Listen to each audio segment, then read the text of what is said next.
What is up mga kapulutan? For today's video, ituturo ko sa inyo ang isa sa mga pinakamasarap na steakhouse dito sa La Union. Umorder nga ako nitong rare na steak or yung hilaw pa. Grabe, nakakatakam, di ba? Pink na pink pa. Alright.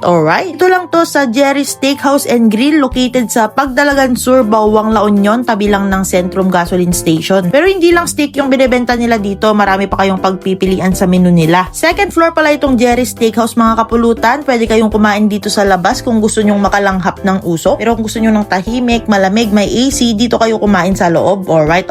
In-order nga namin yung mga bestseller nila dito na steak and it comes with soup and salad. Syempre yung pinili ko yung pumpkin soup or yung kalabasa soup. Ito kasi yung chef special. Thick yung consistency niya tapos yung lasa napaka-warm and comforting. Tinry din namin tong garden salad kasi 3 steak naman yung in-order. Meron siyang kick ng asim kasi yung dressing niya is balsamic vinegar. Tapos dumating na yung mga steak namin. Meron tayo ditong tenderloin. Meron din tayo ditong ribeye steak at yung order ko yung porterhouse steak. Napakalaki. Ang ganda pang tignan ng mga grilled marks niya oh. Pero syempre dun tayo sa doneness magkakatalo. Yung pinili ko sa akin is rare, ibig sabihin hilaw pa. Nagawa kaya nila mga kapulutan? Sheesh! Napaka-solid. Kuwang-kuha mo yung kiliti ko, chef. Mahal na yata kita. Grabe, nakakatakam. Pulang-pula pa sa gitna. Well seasoned din siya and malambot yung meat. Talagang mapapa alright ka dito. 1,400 pesos nga yung steak ko mga kapulutan. Medyo pricey lang siya pero you get what you paid for naman. Yung quality of meat, yung nagawa nila yung preferred mong doneness. Meron na rin kasamang mashed potato or rice and vegetables. Isama mo na rin yung choice of soup or salad. Yung in-order naman ng kapatid ko itong US beef Angus tenderloin. Isa sa mga pinakamalambot na parte ng beef. 1,400 din to. Same lang din sa akin. Magkaiba lang ng meat. Then meron siyang toppings na fried onions on top. Masarap din daw sabi nung ading ko.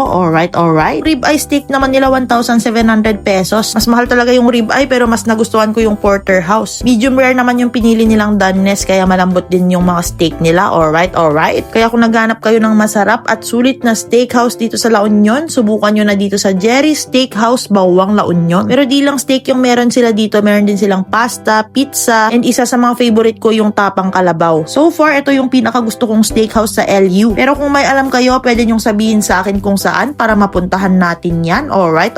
Mahilig din talaga ako sa steak mga kapulutan maliban sa kilawin. Kahit walang rice, basta may kasamang mashed potato or egg. Grabe yung pagkapulan niya, no? Napaka-solid. Lagyan mo pa nung gravy, mapapashish ka na lang talaga. Alright. Order din pala kami ng herb-crusted Norwegian salmon. Soft yung fish, napakasarap nung sauce. Well seasoned din, kaya simot na simot ng lolo kung walang ngipin. Alright. At yun, naubos ko na yung steak ko. Binibigyan pa rin ako ng mga kasama ko. Di na nila maubos yung steak nila dahil maraming batang di kumakain.